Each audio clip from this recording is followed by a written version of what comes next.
The afternoon sun stretched long shadows across the sleepy streets of Stone Hollow, a small town nestled in the state's heart, where time seemed to stand still until that day. The double doors of First National Bank creaked open, and in shuffled an old, weathered man.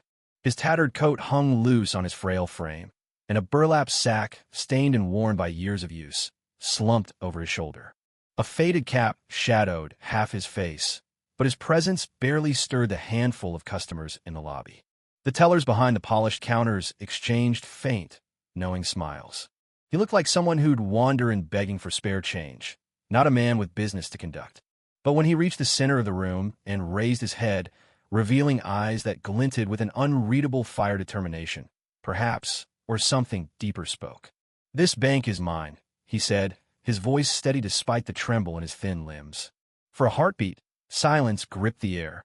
Then a soft chuckle broke through, followed by another. The security guard, a burly figure with a badge reading mic, smirked.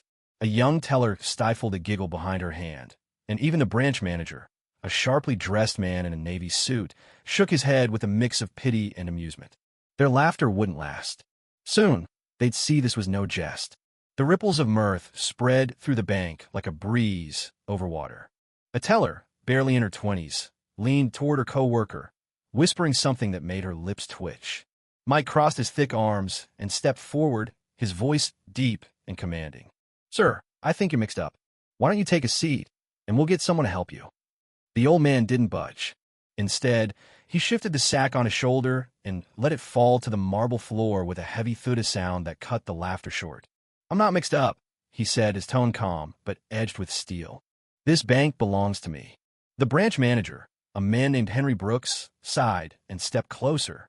He'd handled plenty of disgruntled customers in his 15 years at the helm, but this was a first. "Sir," he said, offering a patient smile the kind you'd give a lost soul, "with all due respect, that's not possible. Do you have an account here?" The old man tilted his head, his lined face inscrutable. "An account, son? I built this bank." A weak, uncertain laugh escaped the small crowd. Mike edged closer, his hand hovering near his belt. "All right, sir, let's see what's in that sack." For the first time, the old man smiled a slow, deliberate curve of his lips that carried the weight of years, not warmth. He bent down, his gnarled fingers gripping the rough burlap, and when he pulled it open, the room transformed. Laughter died, replaced by a stunned hush. What they'd expected may be a pile of rags or a handful of coins wasn't there. Instead, bundles of faded banknotes spilled onto the floor, thick stacks bound with paper bands bearing First National's original logo, and used for over half a century. Next came a dusty ledger, its leather cover cracked with age, pages yellowed but intact. Henry blinked, his mouth parting as the smugness drained from his face. What is this?" he stammered, stepping forward. The old man nodded, as if he'd anticipated the question. "Proof," he said simply. "Proof that I built this bank, that I owned it before your grandfather was born."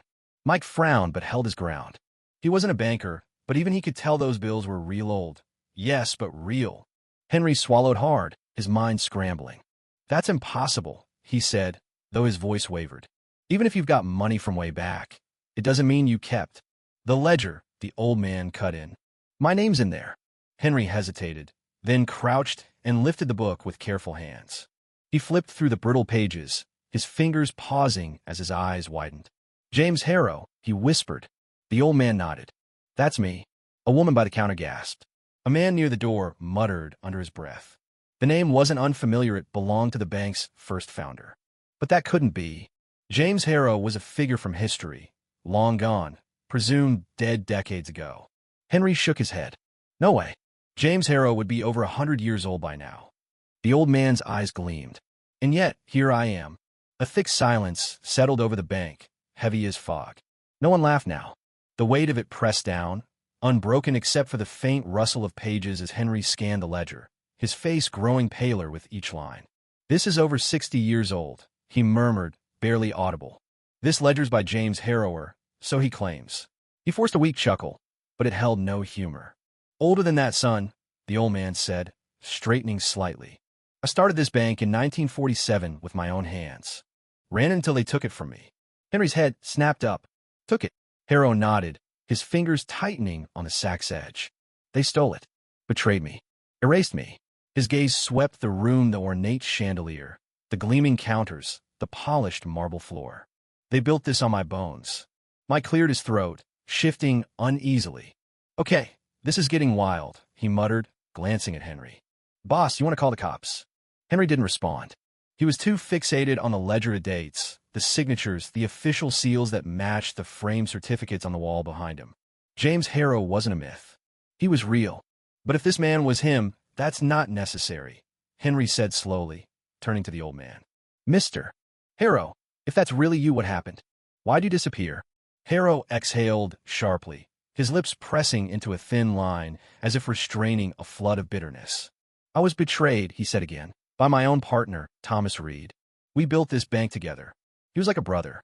But greed twists a man. One day, he doctored the papers, convinced the board I was unfit to lead. Just like that, I was out. My name scrubbed, my life destroyed. A murmur rippled through the small crowd. But that was ages ago, a woman in the back whispered. Harrow nodded.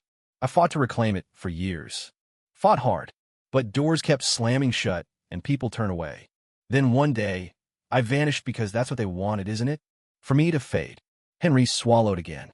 And now you're back. Yes, Harrow said, his grip tightening on the sack. I'm back, and I'm here to take what's mine. A chill swept the room. Mike shifted, tense. All right, sir, I'm going to have to ask you. Harrow reached into the sack again. People gasped. A woman near the door stepped back. Mike's hand darted to his holster. But when Harrow's hand emerged, it held no weapon, just a stack of yellowed papers, stamped and signed. Legal documents.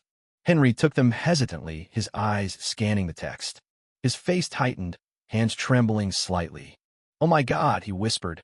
What is it? Mike asked, still on edge. Henry met Harrow's gaze. These documents, they show you never sold the bank. Harrow gave a small, satisfied nod. That's right. Henry shook his head, disbelief warring with the evidence in his hands.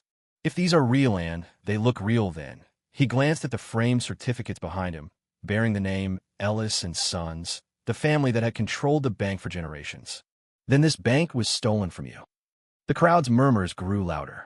Harrow took a deep breath. I spent my life fighting to prove it. And now here I am. Henry straightened, his mind racing. If the papers held you panned, they certainly appeared authentic. James Harrow had a legal claim to the very building they stood in. The true owner of First National Bank was right there in the flesh. The people who'd mocked him minutes ago now stared in stunned silence, a mix of awe and guilt settling over them. The weight of the moment hung like a storm cloud, whispers threading through the air, soft, worried, uncertain. Henry's hands shook as he turned the pages, his pulse quickening with each signature, each seal that confirmed the impossible. The old man stood still, his presence now commanding, no longer a punchline. He'd entered as a ragged wanderer, a relic dismissed as confused. Now he was something else, of force, a ghost of buried truth rising from the shadows. The bank's gleaming floors, high ceilings, and grand chandeliers stood as monuments to stolen dreams built on deceit. And the man they cast aside had returned. Henry exhaled heavily, his thoughts spinning. This wasn't just an awkward encounter or a wild story. It was a reckoning. If the documents were legitimate, the entire history of First National was a lie. The tellers, once amused, now stood frozen, their eyes darting between Henry and Harrow. Customers clutched their bags tighter, caught in something far bigger than a routine afternoon.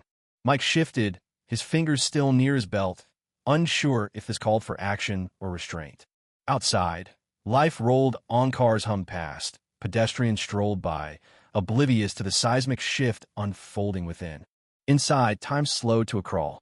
Harrow bent down, lifting a bundle of the old banknotes from his sack.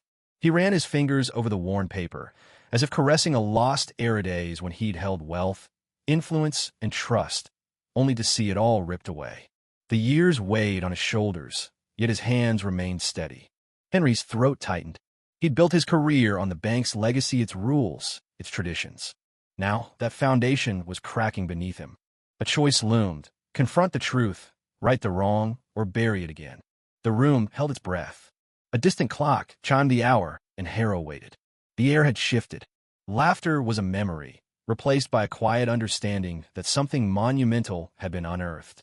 The heavy truth of history pressed down on that marble room, a decades-old injustice laid bare. James Harrow stood calm, but resolute. He'd waited a lifetime for this not just to speak, but to be seen. His eyes roamed the space, taking in the brass plaques, the sturdy desks, the signs of prosperity all resting on ground that was once his. Henry knew what came next. His hands, still clutching the papers, felt like they held the bank's entire past. He turned toward the back office. The board needed to see this. Lawyers would be summoned. But as he reached the door, he paused. He could already predict the fight ahead. The Ellis family, the bank's current owners, wouldn't yield. They'd call it a forgery, drag it through courts for years. Betting time would obscure the truth again. And Harrow, how many years did he have left? A soft murmur rose among the employees. A young teller stepped forward, bending to pick up a faded banknote from the pile at Harrow's feet. She studied it, then placed it on the counter like a sacred relic. Her act broke the silence. Another teller followed, then another.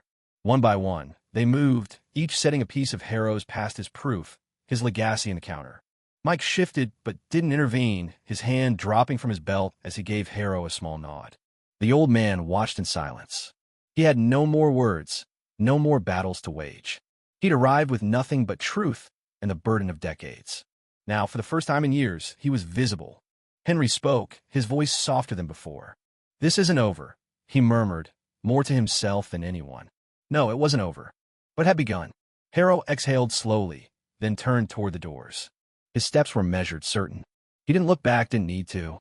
For the first time in decades, he'd won. As the sun dipped below Stone Hollow's horizon, a new chapter opened for First National Bank, one forged in truth, justice, and the courage to reclaim what was lost.